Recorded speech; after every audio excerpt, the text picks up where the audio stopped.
How to reduce system data on iPhone. In this video, I'll show you what actually works to reduce system data and free up storage.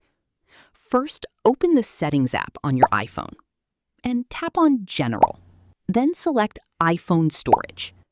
Scroll down and check how much space system data is currently using. Now, it's important to note that changing your iPhone's date to a future year or enabling airplane mode does not officially clear system data.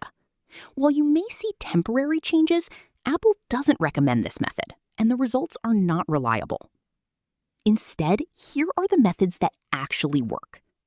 Restart your iPhone to clear temporary system files. Next, go back to Settings again.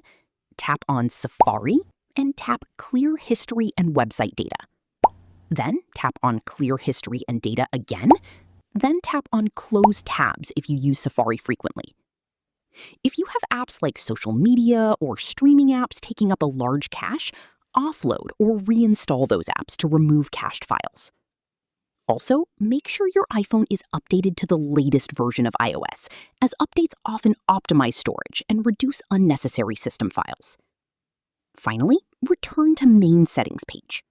Then tap on General, tap on iPhone Storage, and check whether your system data has decreased. That's it. These are the safest and most effective ways to reduce system data on your iPhone. If this tutorial helped, don't forget to like this video and subscribe for more iPhone tips and storage saving guides.